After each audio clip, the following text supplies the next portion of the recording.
अभी हम चर्चा किए थे सवाल में कैश लिखें या बैंक, जिसके लिए सवाल को देखना है। अगर उसमें कैश है तो कैश लिखेंगे, अगर बैंक है तो यहाँ देखें एसेस्ट भाग में पहले से बैंक है, तो यहाँ एसेस्ट से जो भी रियलाइज होगा उसको बैंक हेडिंग के अंतर्गत लिखेंगे। जो भी एक्सपेंस हम करेंगे उसको बैंक हेडिंग के अंतर्गत लिखेंगे। 24,000 टोटल एसेस्ट है, जिसमें से 2,500 बैंक का बैलेंस है। तो ऑल एसेस्ट हम क्या लिख दें? All assets account. All assets हमारा 24,000 में से 2,500 घट जाएगा तो 21,500। इस तरफ सिर्फ क्रेडिटर्स आएगा, क्योंकि पार्टनर का कैपिटल है और पार्टनर का ही लोन है, और पार्टनर रिलेटेड को हम रियलाइजेशन अकाउंट में बैलेंस शीट में से ट्रांसफर नहीं करते हैं, तो क्रेडिटर्स 3,000 है। अब सवाल के नीचे देखें, मशीन कहता है बुक वैल्यू से 20% कम मिला। 9,000 बुक वैल्यू है, 9,000 का 20%, 9 दूनी 18, 18 से घट जाएगा तो मशीन से कितना आएगा? 7,200। उसके बाद प्लांट से कहता है 10% कम। प्लांट 10,000 है, इसका 10% यानी 1,000 कम हो जाएगा। इसके बाद डेटर ओनली 2,000, डेबिटर से 2,000, 9 7 16 2 18,200। टोटल रियलाइज कितना हुआ? 18,200, जो बाय बैंक अकाउंट करके यहां लिख देंगे 18,200।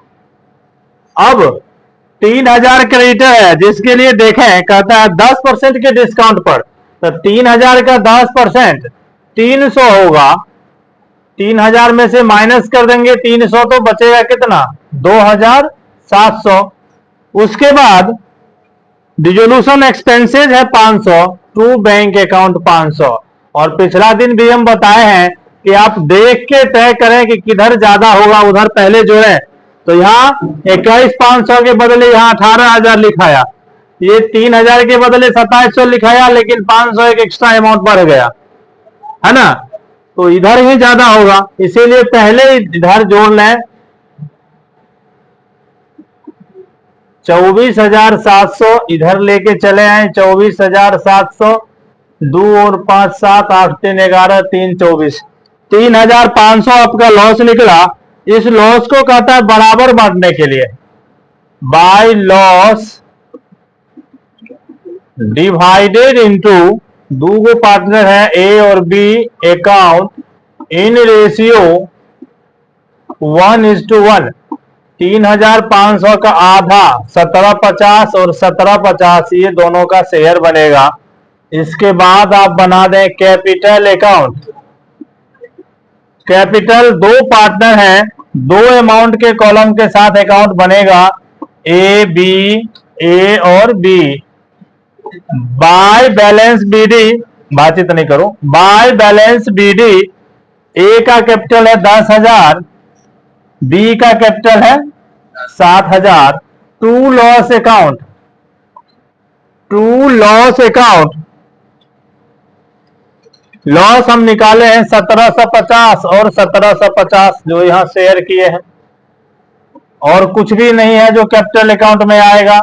7,000, 10,000, यहां लेके चले आए 7,000, तो ये आएगा 5,250, ये 10,000, तो ये आएगा 8,250 टू बैंक अकाउंट। उसके बाद आप बना दें bank account. Bank account to balance B D, to balance B D, bank assets भाग में 2,500 दिया हुआ है। यहाँ सभी एसेस्ट से हमको 18,200 रिकवर हुआ है, तो टू रियलाइजेशन अकाउंट 18,200 बाय, यहां हम डेबिट में पेमेंट किए हैं रियलाइजेशन अकाउंट में क्रेडिटर्स के लिए 2700 और डिसोल्यूशन एक्सपेंसेज के लिए 500, इसके बाद ए का कैपिटल अकाउंट है 8,250 और बी का कैपिटल अकाउंट है 5,250 और ए का लोन है 4,000 बाय ए लोन अकाउंट 4,000। अब जोड़ दें 12 5 17 हाथ में 1 2 1 3 8 3 11 5 16 4 20 20 700 20 700 और यही मिलना सवाल सही होने का प्रमाण है। अगला क्वेश्चन नंबर 16 ही बताए थे ना सीबीएसई वाले के लिए भी आए। तो क्वेश्चन नंबर 16 में ध्यान देंगे, सुप्रिया और मोनिका पार्टनर है तो इसका कैपिटल अकाउंट रियलाइजेशन में नहीं जाएगा। फिर क्रेडिटर है, ये रियलाइजेशन में जाएगा। रिजर्व फंड कैपिटल अकाउंट में हम बांटते हैं रेशियो में। इस तरफ से देखते हैं तो एसेट भाग का टोटल है 1,05,500, जिसमें से कैश एट बैंक है 40,500। ये हम नहीं लिखेंगे क्योंकि जो ऑलरेडी कैश है उसको तो हम बेच नहीं सकते हैं, इसीलिए कैश को हम रियलाइजेशन में ट्रांसफर नहीं करते हैं। तो रियलाइजेशन अकाउंट बनाते समय लायबिलिटीज भाग का सिर्फ क्रेडिटर्स ट्रांसफर होगा और एसेट भाग में से कैश एट बैंक को छोड़ के जो भी कुछ है उसको हम ट्रांसफर करेंगे। पर्टिकुलर अमाउंट ये लोग आप लोग खुद से डाल लेंगे। तो ऑल एसेट भाग का टोटल है 1,05,500 माइनस 40,500 आप कैश घटा लें, ये आपके अकाउंट में है। तो 0 5 10 में से 4 गया तो 6। हमारे पास जो बेचने के लिए एसेट है उसका बुक वैल्यू हुआ कितना 65,000। इसके बाद क्रेडिटर्स है 48,000 बाय क्रेडिटर्स अकाउंट 48,000। अब सवाल के नीचे देखें, डेटर से 5% छूट पर वसूली हुई। डेटर 21,500 है इनर कॉलम में। 21,500 का 5% कहता है छूट पर वसूली हुई। 21,500 का 5% आप निकालेंगे तो 10,75 निकलता है। 10,75 21,500 में से माइनस हो जाएगा 10,75 तो 25 9 और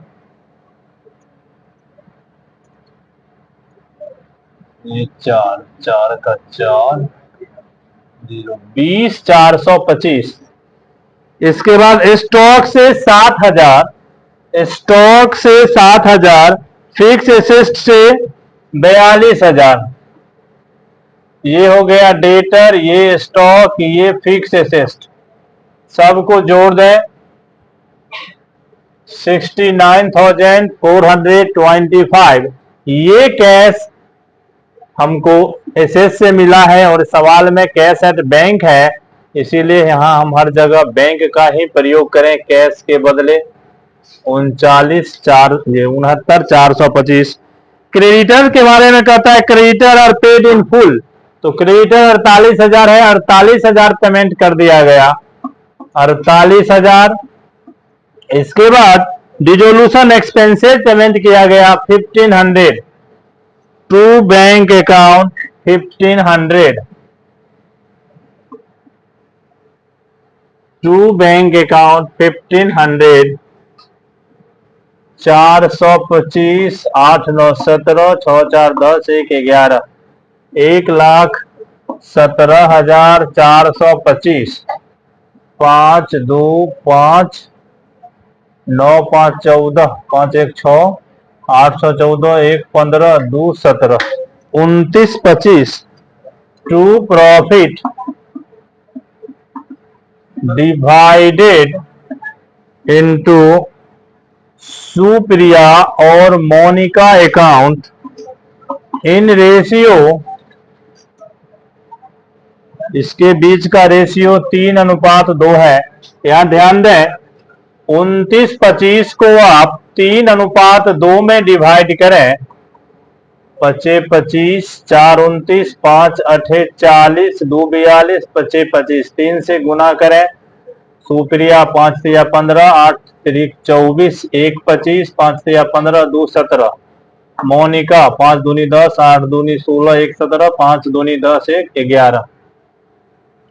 सुप्रिया में 1755 और मोनिका में 1170। इसके बाद कैपिटल अकाउंट। कैपिटल अकाउंट दो पार्टनर है, दो कॉलम दे दें, इसका नामकरण कर दें सुप्रिया और मोनिका। जो भी कैपिटल है बाय बैलेंस बीडी करके लिख दें। बाय बैलेंस बीडी 32,500 और 11,500। बाय रिजर्व फंड, सवाल में रिजर्व फंड है 13,500। इसको भी प्रॉफिट की तरह 3:2 में बांटेंगे। 5 दूनी 10, 5 सत्ते 35, 27 तिया 81, 27 दूनी 54। इसके बाद by profit account, realization profit account, ये 1755 और 1170। और कुछ है नहीं जो इसमें लिखाएगा, इसको आप ऐड कर लें। यही अमाउंट दूसरी तरफ सीडी कर दें। 5 4 9 1 10, 1 5 1 6 1 7 1 8 और 1 5 5 7 1 8 5 13, 2 1 3 8 3 11, 1 12, 3 1 4। यहाँ पे 42 3 55 और यहाँ पे 18,070 टू बैंक अकाउंट। बार बार हम चर्चा करते हैं, जितना भी चैप्टर में हम कैपिटल अकाउंट बनाते हैं, अकाउंट के बैलेंस को सीडी लिखते हैं। लेकिन डिसोल्यूशन में हमको, चूंकि ये फॉर्म का बंदी है, यहाँ पे हमको पार्टनर को पेमेंट करना होता है, इसीलिए बैंक अकाउंट या कैश अकाउंट से लिखते हैं। इसके बाद बैंक अकाउंट बनाते हैं। बैंक अकाउंट में पर्टिकुलर अमाउंट आप लोग खुद से कर लेंगे। To balance B D, all assets में से जिस कैश को हम घटाए थे यहाँ 40,500, वो यहाँ बैलेंस बीडी करके लिखाएगा। एसेट्स से 69,425 आया है, तो टू रियलाइजेशन अकाउंट 69,425 इधर हम पेमेंट किए हैं क्रेडिटर्स के लिए। रियलाइजेशन अकाउंट 48,000 और डिसोल्यूशन एक्सपेंसेस के लिए रियलाइजेशन अकाउंट 1500। फिर सुप्रिया का अकाउंट बता रहा है 42,355 और मोनिका का अकाउंट बता रहा है 18,070। इसको ऐड कर लें। 5 1 6 3 9 8 1 9 2 11 8 19 4 1 5 4 9 1 10, 1,09,925। ये मिलना ही सवाल सही का प्रूफ है। ठीक है, चलें इस दोनों को लें, तब आगे